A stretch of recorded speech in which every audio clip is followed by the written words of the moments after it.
ang kopa na ating inunuman at ang kadakilaan ng paglilingkod. The cup we drink and the greatness of the service. So bahagi ho, ngayon ay kapistahan ni Santiago. Hindi ho ang tunay na pangalan ng James sa Tagalog ay Tiago. So pinagdugtong natin, ginawa natin Santiago. Kaya hindi ho tama na sabihin Santiago, kundi Santiago. Kasi James equals Tiago. So pinagsama na kaagad natin yung San at saka Tiago. Pero bahagi ho, sa banal na kasulatan, kalimitan, dalawa yung ating nakikita. Well, dalawang apostoles. Pero kung tusin ho, ay may 5 Santiago sa banal na kasulatan. At ang tawag nga rito ay para ma-determine alin sa dalawa ay tinawagan tayong malaki o matanda, at yung isa ay bata, the greater and the lesser. So ang tawag nito dito, ito ay mga anak ng kidlat, son of thunder, kasi bakit mga marurupok. So bahagi ho. At ang kanilang nanay ang nagpunta kay Jesus para hingi na alin. Sila yung maupo, isa sa kaliwa at isa sa kanan. Ambisyoso, may ambisyon. Bahagi ho. Well, lahat naman tayo may ambisyon. Pero bahagi ho na kung saan ay makita ho natin na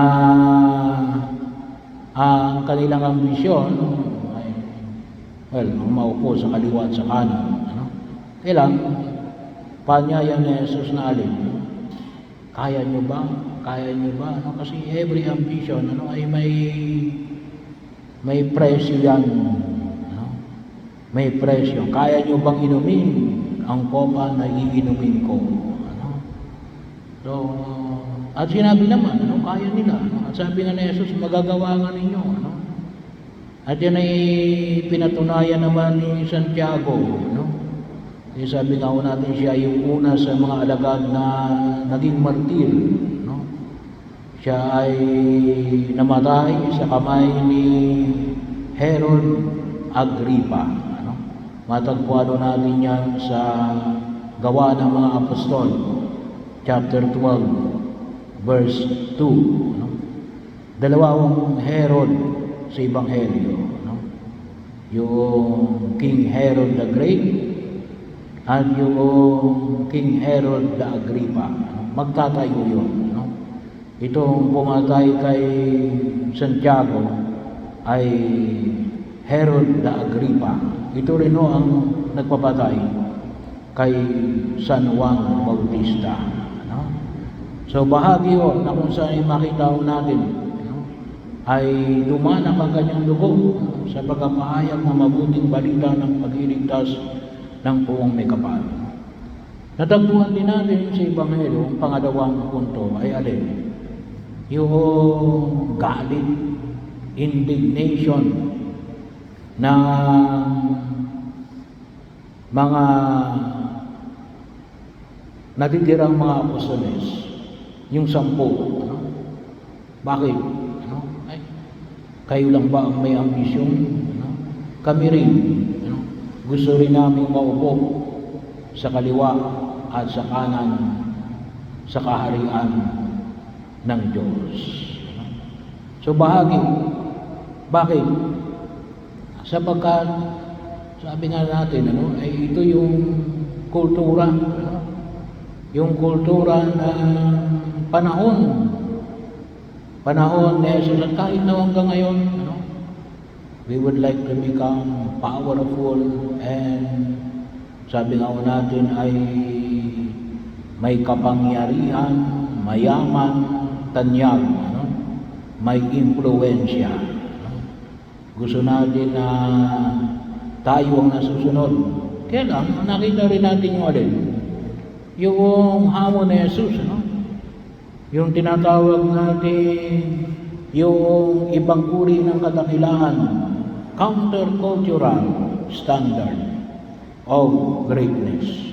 Kaya hanggang ngayon makita ko na ano yung greatness, no? Ay yung walang sumusunod sa iyo, wala kang bodyguard, no? Bahagi yun na kung saan ay makita natin walang kapangyarihan, no? Walang pera, no? Walang nakakakilala, pero alin? Paglilingkod. Naglilingkod. Kasi sabi nga ng iba, ano, kuminsan sabi nga, mas makapaglilingkod ka, ano, kapag nasa kapangyarihan ka. Ano. Pero sinasabi ni Jesus, hindi naman niya sinasabi hindi pwede. No? Pero dapat makita yung alin, paglilingkod. Hindi makita yung alin, yung kapangyarihan.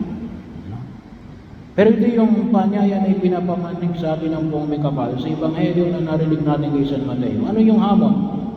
Una, we have to purify our intention. Ano? Kasi yung mundo ginagalawan natin, gawin mo ito, no? Magkakaganito ka. No? May mga ambition tayo sa buhay. No? Pero we have to purify our intention. Ba't natin gagawin mo? Bahagi ho tayo na kung saan ay makita ko natin. Ano? Sabi nga natin, ano?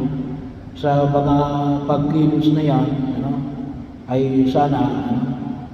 Ay sabi nga natin ay yung famous na kalimitang naririnig natin, ano? Great power comes with great responsibility. Ano?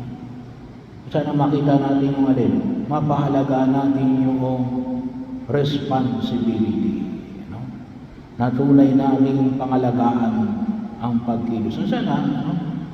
Sabi nga natin ay puno ng kababaan ng loob, no? Nandun palagi yung alin, yung idea ng paglilingkod kaysa yung paglingkuran. No? Ang isa ko ngayon na kitawagin natin, no? Itong tema na ito, kalimitan ngayon, yung generation na kung tusin ay, deserve ko yan. Ano?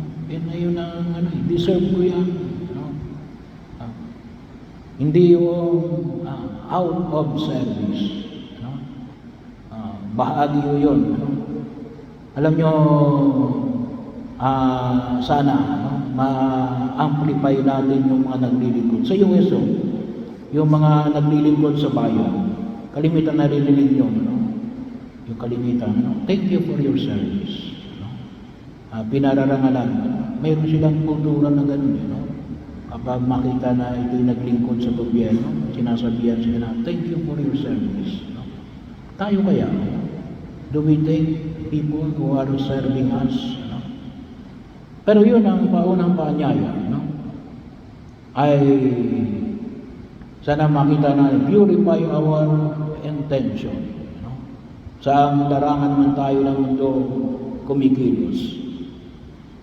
At sana makita natin na alin, kaya natin ginagawa ito, higit sa lahat natin, ito yung gusto ng Diyos para sa akin. No? Dito ako higit na makapaglilingkod. No? Hindi gawa ng galing ko. No? Pangalawa, ay yakapin natin ang servant identity. No? Bahagi yun. Medyo ito mahirap. Servant identity. No? Yung ang tawag nga natin ay lingkod. Tawag na sa amin ay lingkod pari. No? Kailan kumisan? Ano ba ito? Label lang. No? Baka label lang. No? Hindi talaga nakikita sa gawa. No? Pero yun ang hamon na pinapamanig sa atin. No? Na makita natin na alin, we do it out of service. Bakit? For the love of God and of our fellow. Pangatlo, hanggang wakas. Following to the end. Bahagi yun na kung saan ay inaaniyahan tayo ng buong ikapatan. Marami yung gustong maglingkod, kaya lang hindi hanggang wakas. Nasisilaw, nalilibang, nawawala.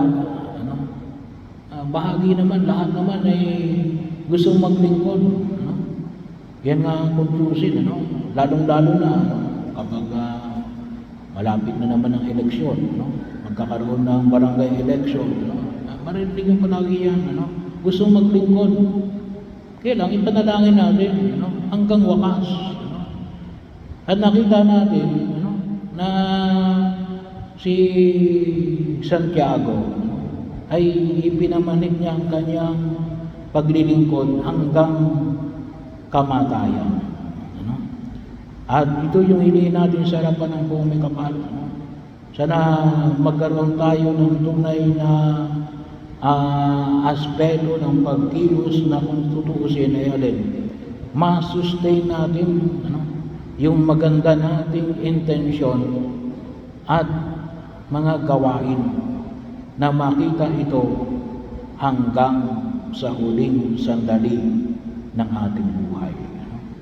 So idulog natin na nawa tulungan tayo ni Santiago. Santiago, ipanalangin mo kami.